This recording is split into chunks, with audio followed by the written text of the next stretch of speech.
예, 신방수 세무사입니다. 이번 시간에는 이제 우리 병연의 세무 신고 전략에 대해서 잠깐 살펴보도록 하겠습니다. 자, 우리 병의원들이 이제 그 신고를 보게 되면은 이제 한 네 가지 정도 이렇게 나뉘죠. 먼저 사업장 현황 신고, 얘 누가 하는 거죠? 일단 면세 사업자 한다.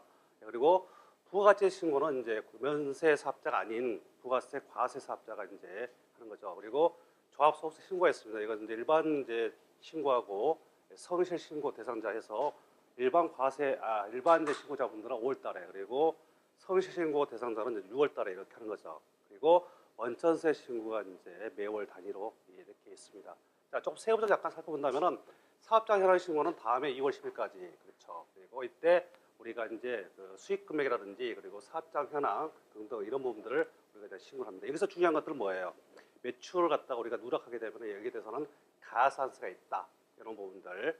물론 이제 비용 같은 경우는 대충 이제 해도 크게 문제가 없습니다만 우리 매출은 가산세가 있기 때문에 정확히 신고를 하실 필요가 있겠다. 그리고 성형외과 등에서 이제 미용 목적 수술에 대해서 부가세가 이제 과세되는 거 아시죠? 여기에 대해서는 7월 25일 그리고 다음에 1월 25일 날 연간 한 2회 정도 이렇게 신고가 있는 거죠. 그리고 종합소득세 신고는 이제 1월 1일부터 12월 30일까지의 실적에 대해서 5월달 그리고 6월달 이렇게 신고를 한다. 그리고 원천세 신고는 이제 다음에 이제 다음 월에 이제 10일까지 신고하는 게 원칙인데 반기일로도 가능하다. 이렇게 조금 정리를 해 보시면 되겠습니다. 자, 그 다음에 이제 사업장 현황 신고를 조금 세부적으로 보실 텐데요. 자, 어떤 과가 사업장 현황 신고를 하는 거죠? 부가가치세가 면세되는 소아과, 정신과, 정형외과 등이 일단은 이제 대상이 될 거고요.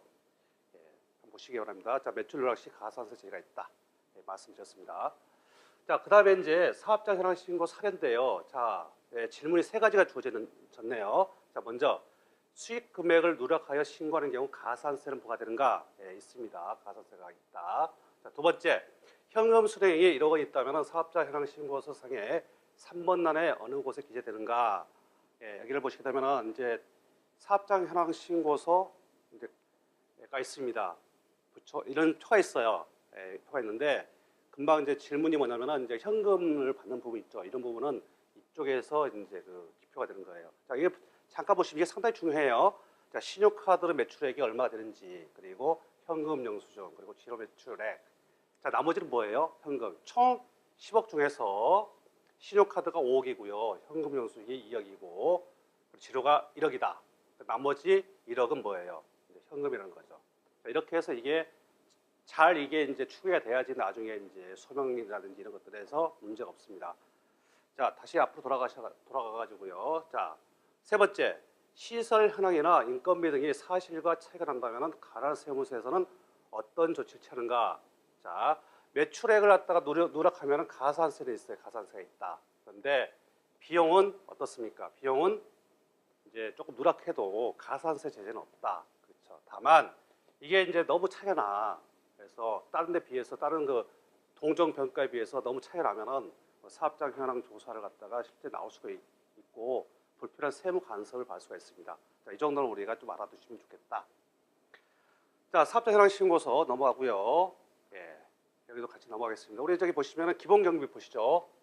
여기 보면 임차료가 얼마고 매입액 얼마고 인건비 얼마고 그다음 기타 재경비 얼마다 해서 이것도 대략적으로 우리가 이제 신고를 한 다음에 나중에 5월달 또는 6월달에 정산을 이렇게 하시게 되면 크게 문제가 없다. 자, 근데 수익 금액은 반드시 정확하게 신고를 해야 된다. 이 정도 체크하고 넘어가겠습니다.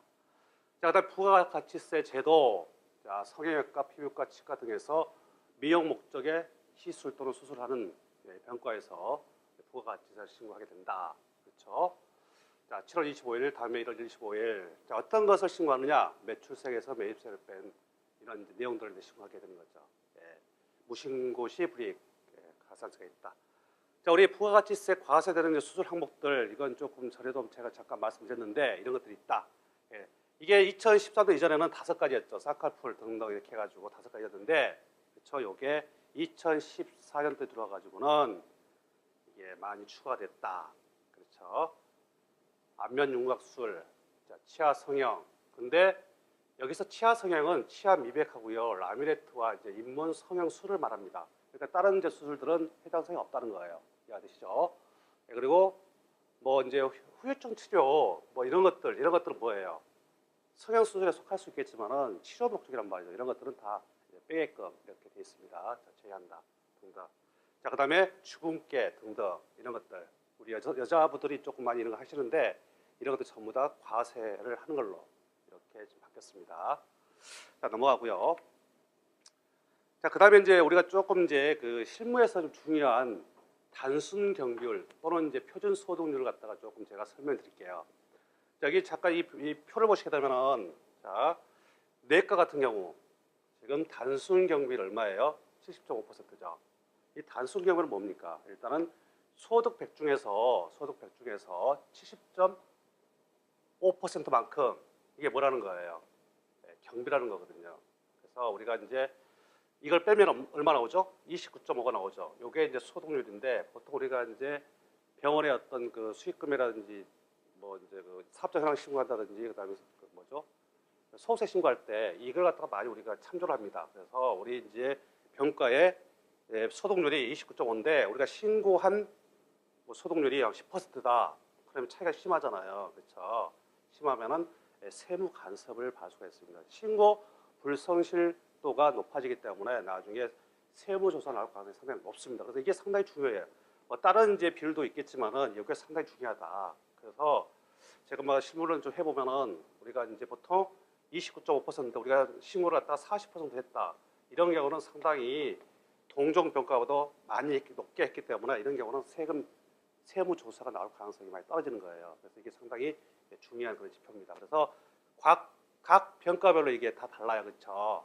보시면은 이렇게 돼 있다. 뭐 다음 것도 한번 보시죠. 자, 신경과 정신과 73.9, 26.1, 피부과, 비뇨기과 비슷하죠? 비슷하다. 자, 안과 30.5%. 예, 그리고 이제 또 다음을 넘겨보시게 되면은 산부인과, 그다음 치과, 의원 등등 성형외과. 성형외과를 보시게 되면은 42.7%예요.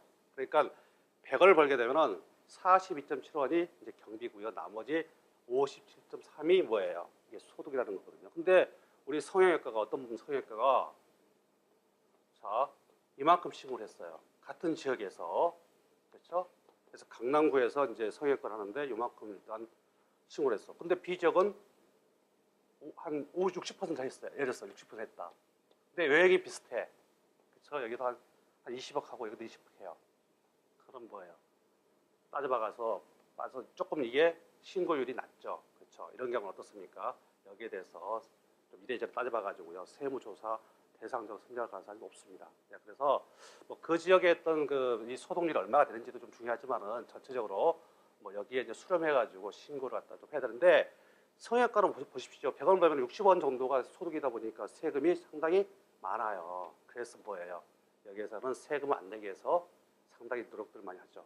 그래서 내야 될 세금 안 내게 되면 뭐가 되는 거예요? 탈사되는 거잖아요. 그래서 이런 것들이 상당히 문제가 되는 거죠. 그래서 맨날 보면은 이제 성형외과 찾기 위해서 국세청에서 어쩐다 이런 얘기를 하는 거죠. 자, 나중에 또 이제 치과의원 뭐는 성형외과에 대해서 자세히 또 보실 거예요. 그때 또 공부하시기로 하고요. 이 정도 여기서 마무리를 조금 하도록 하겠습니다. 그리고 이제 이따 한의원도 이제 중요하죠. 우리 많죠. 한의원은 한 56.6%. 이것도 상당히 높아요. 그렇죠.